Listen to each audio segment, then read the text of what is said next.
Bonjour. Aujourd'hui, on va se pencher sur un aspect vraiment stratégique du conflit en Ukraine en ce mois de juillet 2025. Les fleuves. Ah oui, les fleuves. Exactement. On a plusieurs analyses militaires, des rapports de terrain aussi, qui montrent bien le rôle crucial du Dnipro et de l'Oskil. Ce sont de vraies lignes de front naturelles. Tout à fait. L'objectif ici, c'est de comprendre pourquoi traverser ces cours d'eau, c'est si compliqué pour les forces russes, et puis comment l'Ukraine organise sa défense. Parce que franchir une rivière sous le feu, ça doit être quelque chose. Ah oui, historiquement, c'est une des manœuvres les plus périlleuses qui soit. Il faut imaginer, la zone de franchissement devient un véritable goulet d'étranglement. Les assaillants sont incroyablement vulnérables. Mhm. Et bon, malgré toutes les technologies modernes, ce défi-là, il reste entier, quoi. D'accord. Commençons peut-être par le Dnipro, ce fleuve immense qui traverse le pays, surtout dans le sud, près de Kherson, vers la mer Noire. Oui, une zone clé. L'Ukraine avait pris la rive ouest, fin 2022, on s'en souvient. Et depuis, les sources qu'on a consultées décrivent des tentatives russes, répétées, souvent très coûteuses, pour y revenir. C'est ça. On parle d'un échec près du pont Antonivski en mars 2024, d'un assaut massif, avec 300 bateaux, c'est énorme, ils sont en 2024, et même des assauts quasi quotidiens en juin 2025. Qu'est-ce qui explique cette défense ukrainienne si tenace là-bas? C'est probablement une combinaison de plusieurs facteurs. La surveillance constante, d'abord. Et puis la réactivité de l'artillerie. C'est ça qui semble vraiment décisif. D'accord. Et un peu plus au nord, sur l'Oskil, dans l'oblast de Kharkiv, on observe une dynamique assez similaire, en fait. Ah oui. Oui, cette rivière, elle protège Kupiansk. Et Kupiansk, c'est un nœud logistique essentiel pour les Ukrainiens. Donc, pour les Russes, franchir l'Oskil, ça leur permettrait non seulement d'accéder à des routes importantes, mais aussi d'essayer de contourner les défenses de la ville par le flanc. C'est un objectif stratégique évident pour eux. Logique. Mais là aussi, ça coince, si je comprends bien. Les infos parlent d'échecs répétés. C'est ça. Fin 2024, vers Dvorechna, Novomiansk. En mars 2025, une tentative guidée par drone qui n'a pas marché.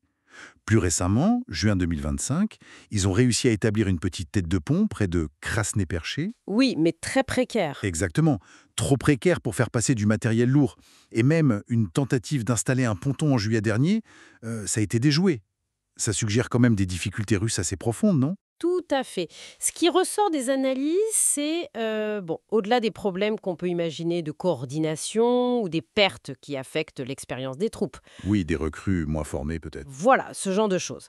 Mais il y a peut-être une difficulté plus fondamentale. C'est l'omniprésence des drones ukrainiens.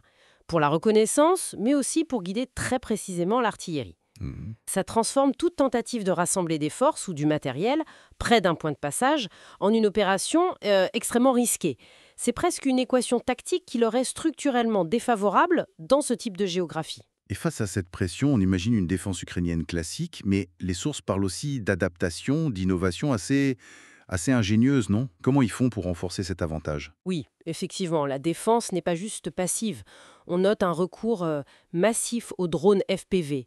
Vous savez, ces petits drones très maniables, pilotés en immersion. Ah oui, je vois. Ils sont utilisés pour la surveillance, bien sûr, mais aussi pour des frappes très ciblées.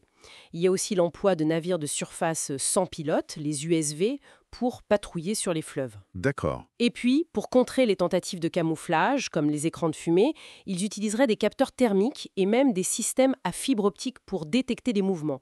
C'est une défense technologique vraiment adaptée au terrain fluvial. Impressionnant. Donc pour résumer, malgré toutes les évolutions technologiques de la guerre, ces barrières géographiques, les grands fleuves, eh bien, elles restent des facteurs absolument déterminants. Elles façonnent le champ de bataille. C'est exactement ça. Et la défense ukrainienne, en combinant la ténacité et ses innovations ciblées, elle semble, pour l'instant en tout cas, réussir à contenir les assauts russes sur ces axes, créant de vraies impasses tactiques. Et ça nous amène à une question clé pour la suite, je crois. Étant donné le coût exorbitant, humain et matériel, de ces tentatives de franchissement, quelles pourraient être les conséquences sur les stratégies futures des deux camps? Hmm.